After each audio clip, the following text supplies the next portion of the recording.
And I literally said, I'm going to Google that shit. I am going to sit down and I'm going to Google, where do lesbians go for fun?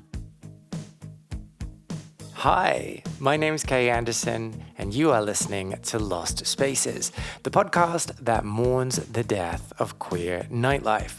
Every episode, I talk to a different person about a venue from their past, the memories that they created there, and the people that they used to know. So, you've listened to the show before. You know I don't have to tell you that I love hearing people's stories about spaces that they fell in love with and where they found themselves and where they danced and flirted and yada, yada, yada.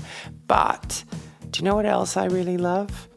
I love hearing people complain about queer spaces and talking about those ones that they hated and they just couldn't wait to get out of. And hate is maybe too strong a word to describe the experience that this week's guest had, but I still enjoyed hearing about how the sticky floors and the dark, dank bar were just not up their alley at all. And whose alley is it that we were not up? No, I should have thought that through. Well, it is Layne the Auctionista, who joined me to talk about Seven, the aforementioned dark bar that was found in London, Ontario, Canada. Ooh, we're back to Canada. Let's find out some more.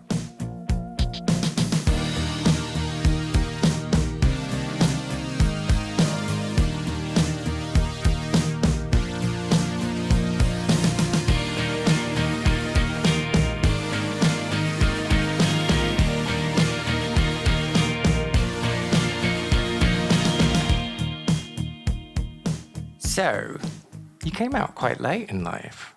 I did. I wish I hadn't had that experience, but I did. I was over 40. I was 41, maybe 42 at the time.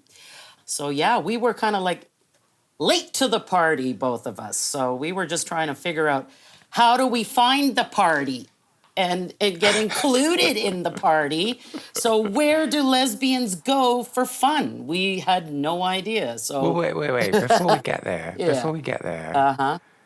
I don't want to sound rude when I ask this, and it might sound rude, but why did it take so long? Well, I'm going to say it took long because it's of societal expectations. I'm a child of the 1960s. I was born in 62.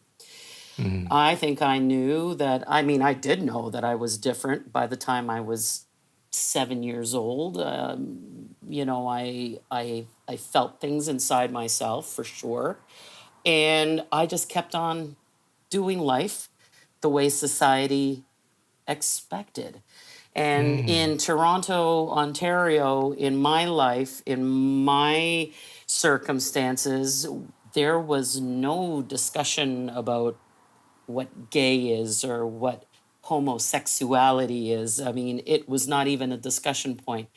And if there was a discussion, it was incredibly abrasive and derogatory. So the last thing you're going to do is put yourself in that space. So I carried on with life. I got married, had children, and I knew the entire time inside myself, I was just keeping it from bubbling up, just pushing it down. Wow. And then when my marriage ended, I dated a couple of men, and I'm like, Layne, this is not going to work. This is not who you are. This is not who you need to be with. And I just thought, okay, maybe the right person will come along. Maybe they will, maybe they won't. But I will not be untrue to myself any longer. And that was right around the time that I met Sue, right? I was about 40 years old.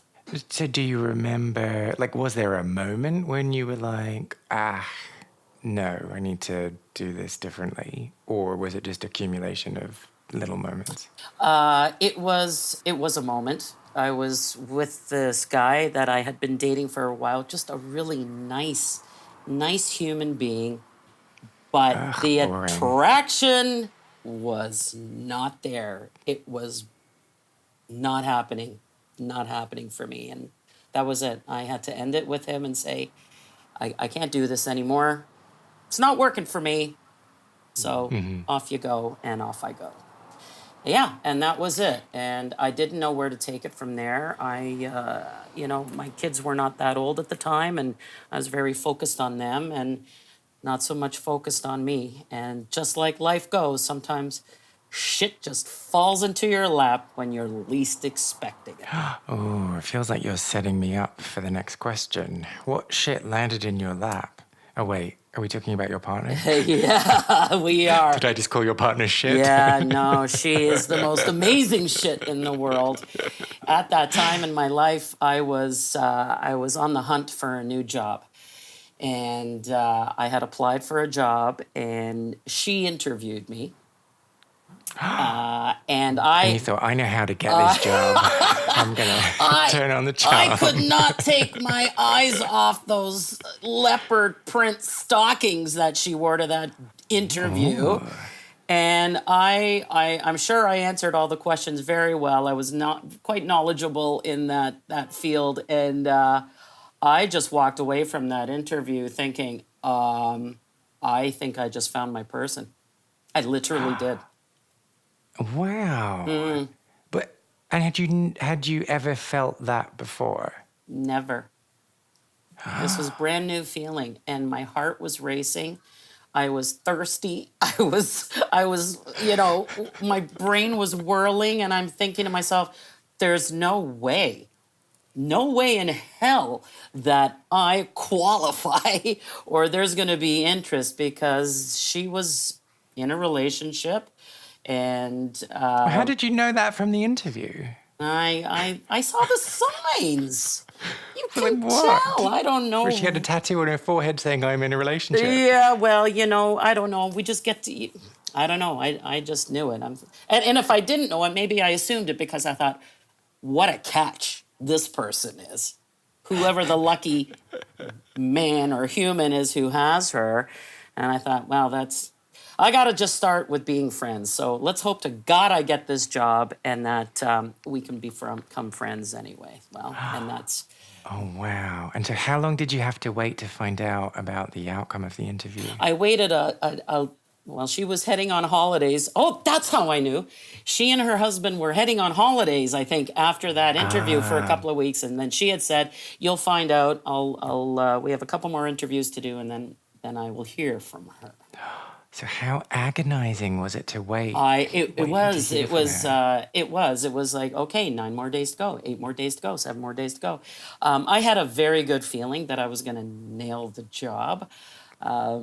Nail, I see what you did. Nail the job, and I did, and I got the job, and I couldn't have been happier. But I walked in that first day thinking, well, okay, business only, business only. Just keep your thoughts to yourself, Layne. Just keep them inside, because we don't know the full situation here. We're just gonna, And how long did that last? Oh, gosh. We were eating from the same spoon within 6 weeks. And that's the truth. Wait, that's not a euphemism, is it? Eating from the same spoon. Like you just were eating from the same spoon. We were literally eating from the same spoon. I said, oh, you just opened your fruit cup. You don't have a spoon. Would you like to use mine that I just licked? And she took it and started eating from it. And I thought, there it is. There it is. So that's not just evidence that she's too lazy to get up and get a spoon. Oh, no. That's evidence that she's into you. Yeah. Well, I think even within that first 6 weeks, we had very quickly established that we enjoy the same things. We have the same, hobbies. We riffed off each other really well. And here's the crazy part. There is a Polaroid snapshot of us. I think that was taken probably the first month I worked there. And we actually owned the same brand of running shoe, same color. We look like twins. And you know what they say about lesbians? It's the twinning situation, right? You know that they all look the same, right? Short hair, glasses, you've got your keens you've got your weekend keens, you've got your fancy keens, you've got. What's a keen? Oh, you don't know What? what that is? Oh, you'll have to look it up. It's lesbian footwear. Okay, okay. Practical. And yeah, so there were all these little signs, okay? There were just these little, yeah, and I knew something was happening, but it Would took you, time. It took time, though. so whilst this was happening, Mm. did you think, or like, were you also processing like I might not be heterosexual, or was it that like it's just this person that I'm attracted to? Oh, I knew I wasn't heterosexual. I knew that I was, what I called it then was like, I am a lesbian for sure, Okay. 100%.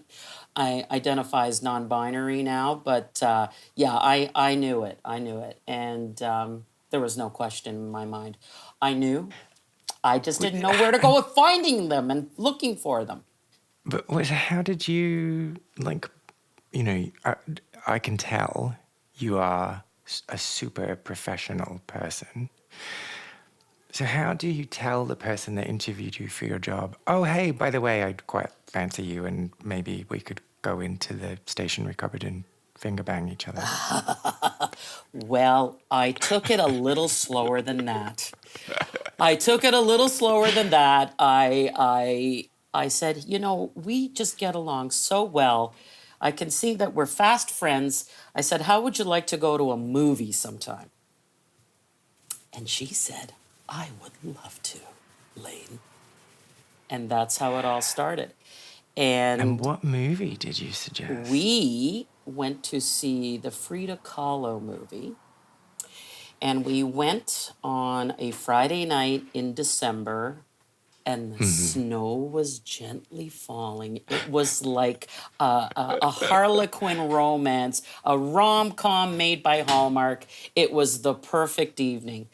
And there is literally a 14-second lesbian love scene in that movie. And it Not went that anyone's on counting. and on and on for me. I just watched that scene and I thought, I wish that was us. And I just kind of thought that. I got all tingly and warm inside. And we decided to go for a martini afterwards, have a little drinky poo. And, one thing led to another. And I said, I had such an enjoyable evening with you tonight. It was so lovely.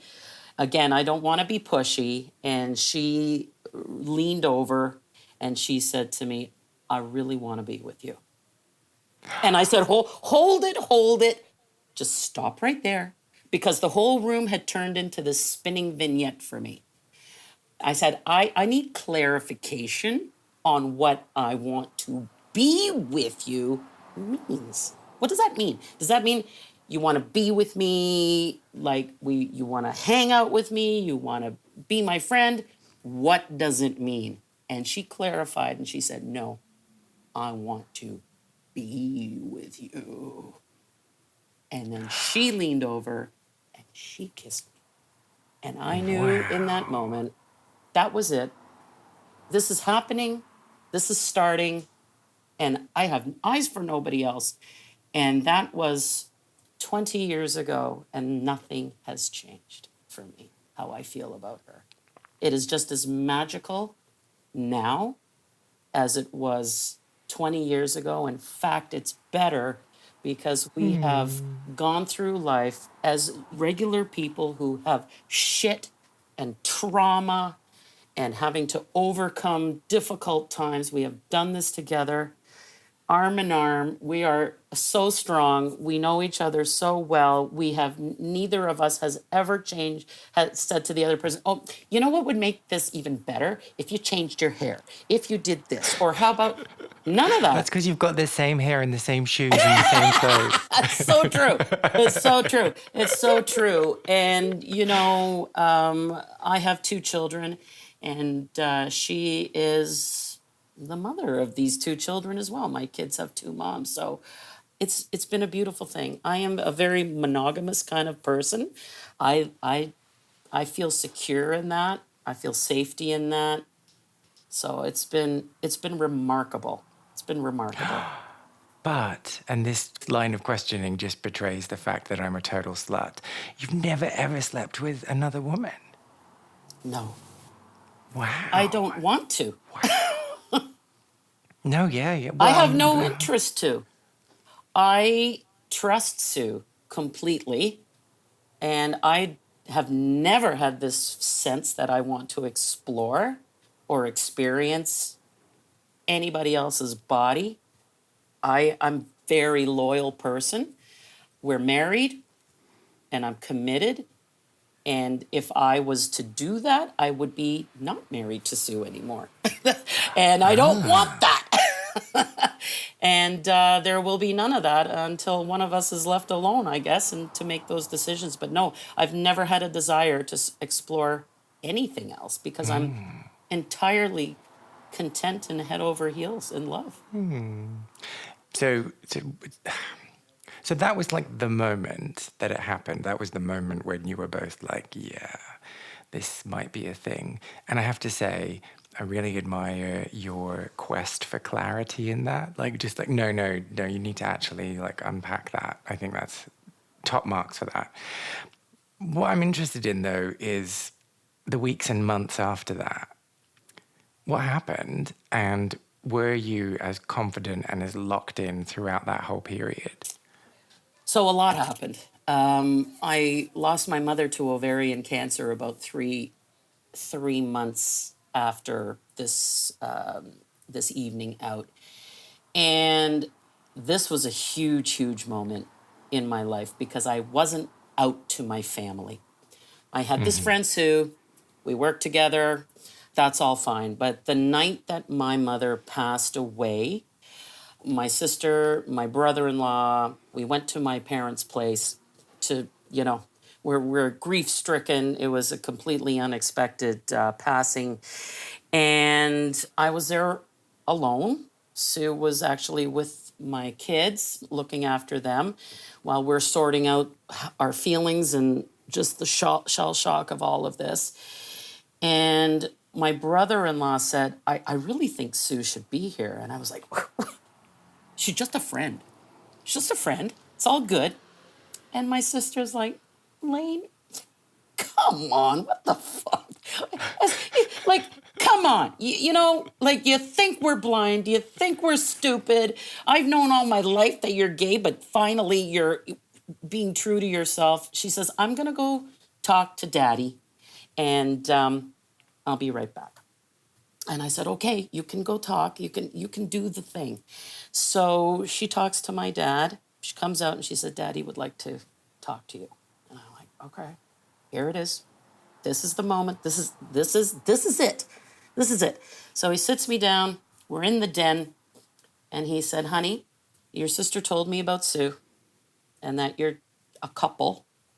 And he says, I'm just really, really disappointed. And I thought, here it comes. He says, I am so disappointed that you felt that you could not come to Mummy and I and share this relationship because this changes nothing. You're our child. We love you. You're the best kid in the world. So call her, get her over here because she is a part of this family and she's going to be a part of this going forward. And that was how it all came out to my family. And I thought, holy shit, it's not that easy for so many folks. And I know that. But for me, it was a beautiful moment. And did you then go and tell your sister that your dad just said that you were the best kid in the world? Yeah, and I said, told ya. Told ya. But that gave me it released all the stress and the anguish of keeping this big, massive secret. Because I thought, if my family can love me, other people can love me too, if I tell them this.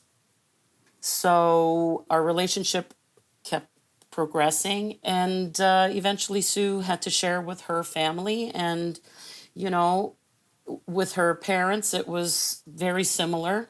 I think one of her siblings had a little bit of a tougher time with it, but, worked their way through. And my kids adored her because, I introduced her as my friend. And, we had so much fun together in those early days. But honestly, it was that simple. It was that simple. And there was never any moments in it where you were like, is this the right thing? No. Oh, amazing. Never, never, never. Sue and I have so much trust, respect, caring, compassion for each other. We were both in heterosexual relationships, and we've found ourselves. We feel that we are the two luckiest people on earth. We were so grateful that, we found each other when we did, and we still have this whole life ahead of us to share and experience. And, for me, did I lose some friends? Yeah, that's okay. But I also gained some friends, and I gained a new community. So, What can often happen when you're a baby queer and you're just coming out is that you date someone who's maybe got a bit more experience on the scene, or you find friends who've got a bit more experience on the scene, and they can kind of show you the way and open up the doors to the queerdom. But for the two of you, who had both been in heterosexual relationships up until then and had not had any experience of the sea of lesbian bounties, the sea of lesbian bounties, how did you figure it out? Like, I mean, you already had the shoes, but how were you like, okay, well, what do I do now? well, I said, honey, there's got to be others like us out there. I read it on the news. I've heard of them. I've heard of them. So I said, we have to figure this out. We have to find a way to find community. And we really didn't know where to begin. And I literally said, I'm going to Google that shit. I am gonna sit down and I'm gonna Google, where do lesbians go for fun? And immediately, I'm not even kidding you. And I'm not even And it kidding. said the Cat Adoption Center. That's right. Oh my God. Yes, exactly. Exactly. The Cat Adoption Center. Oh my God. I love that. Joni Mitchell, Tegan and Sarah. Yeah, give them all to me. Give them all to me. I want them all. No, and immediately what popped up on the computer screen was the London Lesbian Film Festival. And that is London, Ontario, Canada, which is just a stone's throw away from where we lived. And I was like, we're going to go there.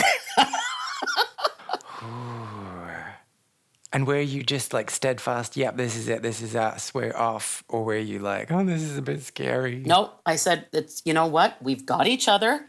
We can cover off each other. We'll go and check it out. We're going to book the hotel. We're going to get the weekend passes. And we are going in all keens forward. All four keens forward, and we are going to go to all the little meet and greets and the pubs. And we're going to do everything. We're going to just soak it all up. What a fucking weekend that was.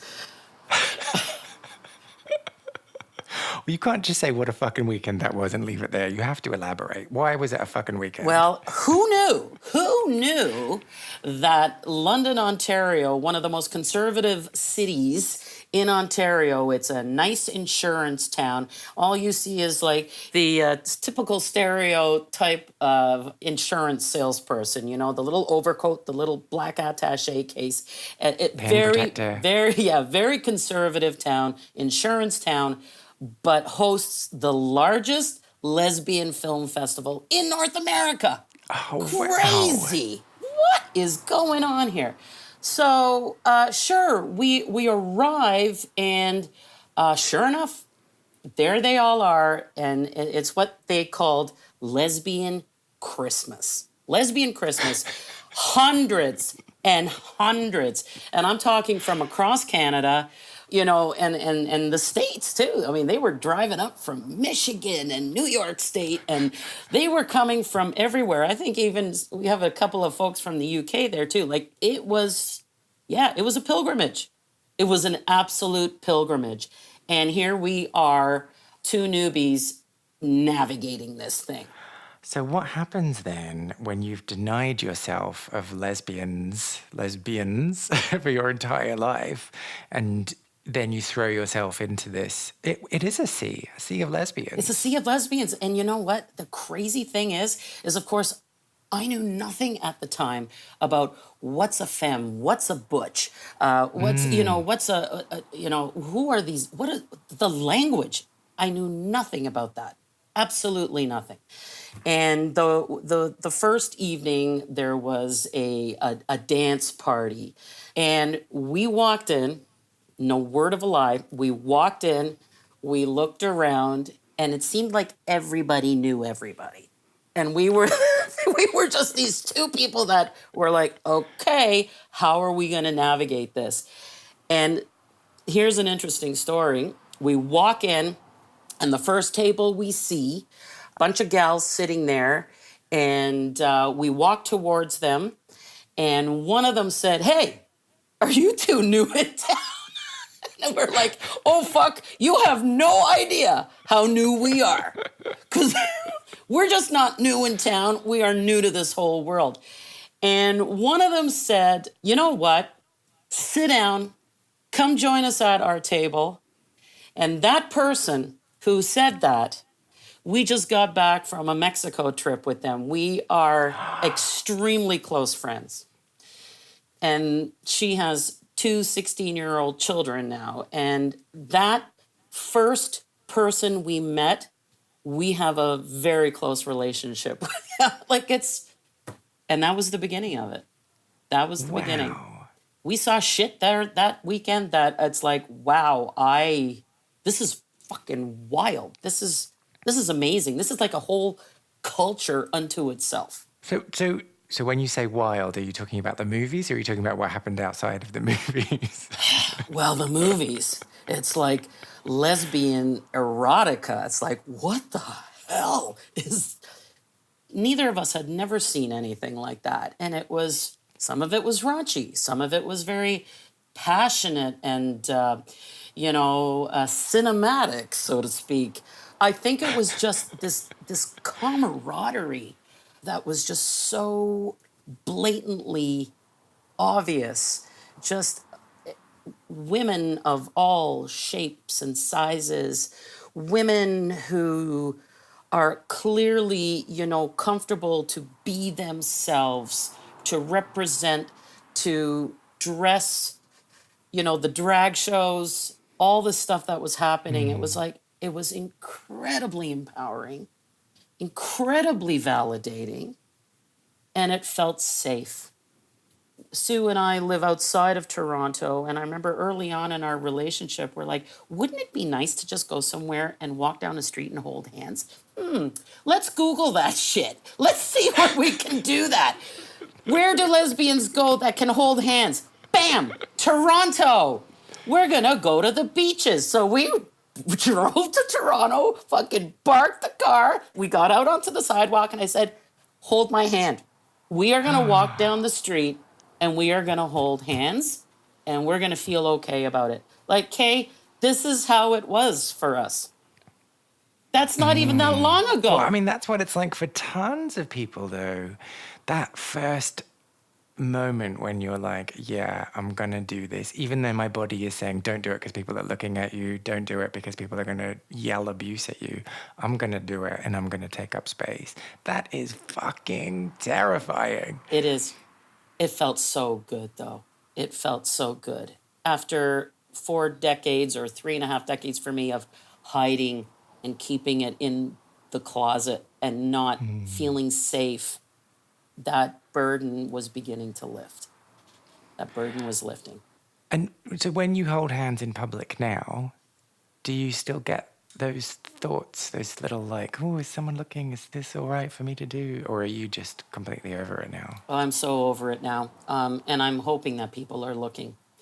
Because, we want to love who we want to love. We want to normalize that, and I work every day in some capacity, one little step at a time, to do that. Okay, somehow we ended up on the beaches of Toronto when we're supposed to be in London, Ontario.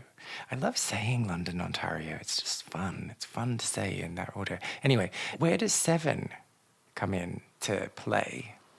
Which is what we're here to talk about today. That's right. So Seven was located almost right across the street from this venue where we had that opening night party. Somebody had said, hey, we're going to be at 7.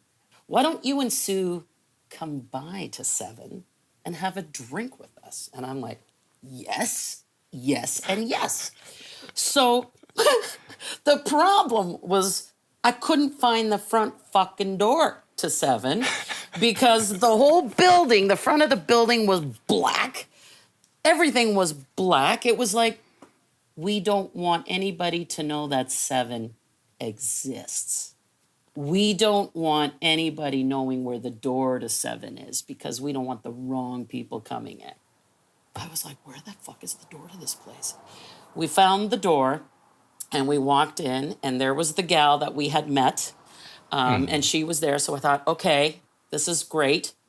As I lifted my keen off the sticky floor, you know, God knows what was on those floors. The place was so dark. It was dark and dank. It felt grubby, a little dirty inside. But it was like, okay, I'm seeing a lot of butches here. I'm seeing people that I saw the other night, and this must be okay. But that was the first time I had been in like what we would call a dive bar. Never, you know? The space kind of felt like how I felt in my mind about being queer before I came out. It's just like dark, a little sticky, a little uncomfortable, you know, not bright, not a celebratory dance space with, you know, it wasn't that at all. It was a hideout. So there's this kind of weird kind of juxtaposition for me, right? It's like I want to go in there, but I'm going into this dark hideaway space that's kind of grubby and dirty, but somehow it feels safe. Strange sensation. So are you saying that the dark and grubby place is a good thing or not a good thing, or both? It was the only thing, but I would say, no, it's not. Because you have this sense that you are in the shadows, that's where you belong, is in the shadows. Okay. You know, it's... But sometimes it's fun in the shadows. I guess. I'm not a shadow kind of person, though. That is not my comfort place. So for me, it was like, okay, this is interesting. And if this is how it is and this is the place where people go, sure, we can do that. I found discomfort in there for myself. So your preference then would be that big, bright, like Studio 54, neon yes. signs, disco ball.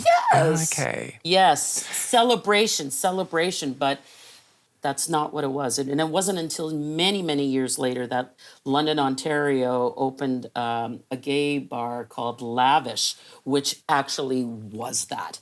Very bright and, you know, the pounding music and very celebratory, very pride-ish kind of a space. But that came much later. So if that's the case, why did you want to talk about 7? Because it was my first step into gay space after coming out. It was like, this was the beginning. This was the start of what is out there. Where do I find community? Where do we find community? What does that look like? What does that feel like? I will never forget it. I will never forget it. And I thought, wow, is this the best we can do? Or is this is this the best that there is? Because if there is, holy shit, we got some Maybe work. I'm not a lesbian after all. We got some work to do, kids. We got some work to do. And, you know, it's interesting because during that weekend, there was the parade of lesbians because we'd be going from one venue to the next venue, and it was just a mass of lesbians walking together. So there was this comfort in numbers, there was this security in numbers. And then you go into this dank, dark space, and it's like, it just all seemed very confusing. I think we're coming from different places because I like those dank, dark places where there's a mysterious stickiness on the floor.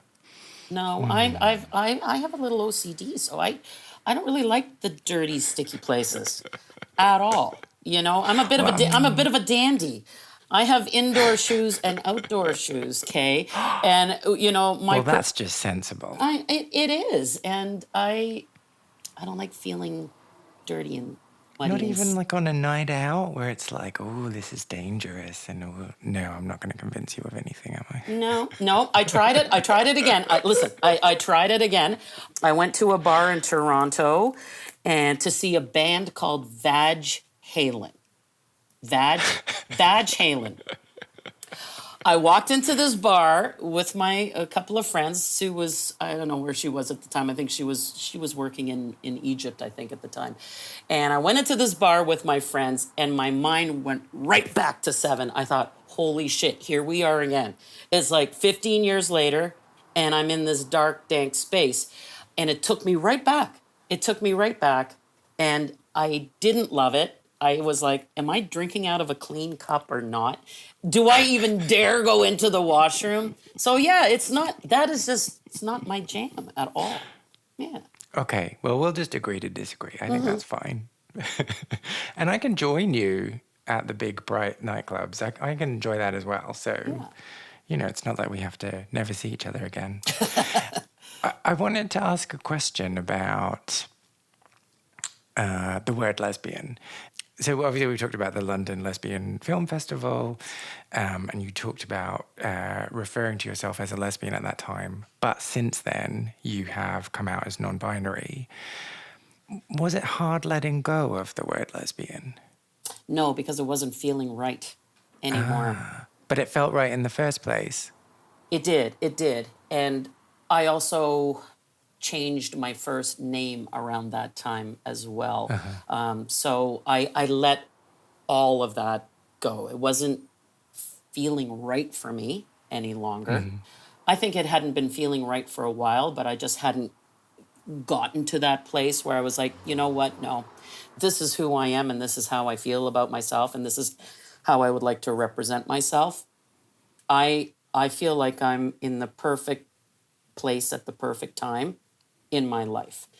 I am not the same person I was when I was 20, 30, 40, or even 50. And I like myself more as every single year goes by because I am true to myself. I represent, I dress, I do it my way, and I'm so comfortable in that space. Has it been tough at times? Sure. In my professional life, it's definitely been much more difficult than in my personal life. But you work through that stuff, and I call people out. And I'm just like, call people out in a kind way and say, hey, it's okay to make mistakes. I'm cool with that. We're all human. It's all right. But what is not cool is to not do better. So you got to do better. You got to work harder. You've got to get the pronouns right. Because when you call me she, you're not seeing me. You're not respecting. That's not how I identify. So I'm a senior citizen, right? I'm 61, and I feel that I have now the grace of time, wisdom, life learning that I can be who I am, how I am, and also help folks understand that in a kind way. But do you ever just want to do it in a mean way? I do that behind closed doors. Yeah, sometimes of course I get pissed off. I cry. There's been times when I've done a gig and it's like I've been so hurt by what's been said to me. And I usually don't, but I cry and I come home and I cry and then I cry and then I get pissed off. And then I just process and work through it. But it's, yeah, I mean, it hasn't been easy at times, but it's been glorious most of the time. Well, that's good to hear. Yeah. Okay. So why don't we go back to the weekend, the dirty, sticky weekend? Yeah. And I want you to think about the you of that time and what was going on in your brain and what you were trying to figure out about yourself in the world.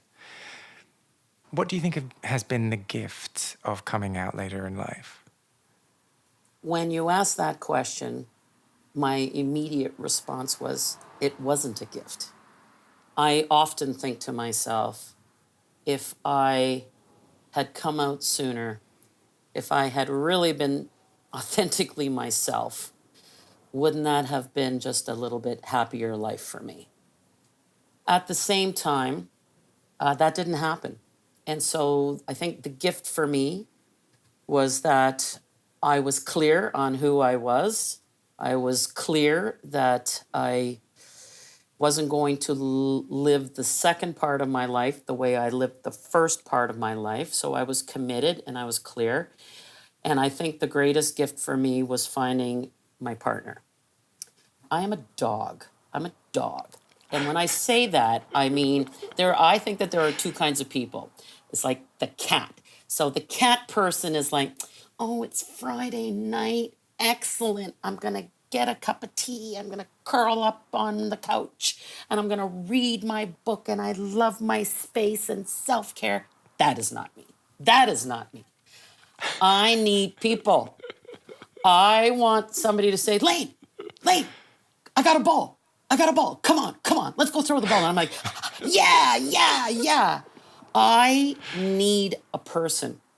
So to find this person in the second half of my life and commit to that and be fully free as I am.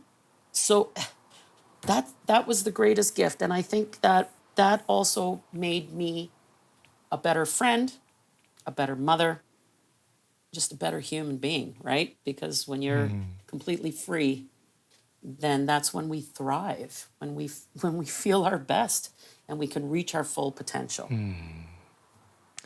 And if you had the opportunity to go back to 7 and get your feet all sticky and squint a bit because it's really dark and you can't see what's going on, I know that you would refuse that opportunity, but let's just go with it, right? Let's just say that you're there and you come across the Layne of 20 years ago and you get the chance to give yourself some advice. What would that be? Get the fuck over yourself. That's what I would say, because I think that I probably carried a little bit of attitude when I walked into that space. I wasn't completely free. I wasn't comfortable. And I think that was probably, maybe some people would have picked up on that. It's not my kind of space, right? The dark, dank, dirty. Mm-hmm. But then it's not about the space. It's about the people in that space.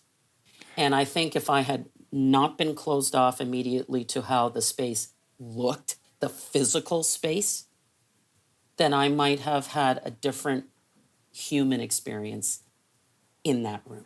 Oh, so I think maybe I've misunderstood because I thought like that, yes, it was gross. And yes, you were like, I really shouldn't be here. But that you actually had fun that evening. Did you not have fun that evening? Well, I did. I did have fun, but I felt uncomfortable as well. As well. So I think if I could have separated those two distinct feelings, that dirty, dank space, and just like, if this was a nice, bright room, how would I be feeling differently? I think that if I had let go of that physical reaction that I had about the physical space, I think my experience could have been better, and I may have gone back.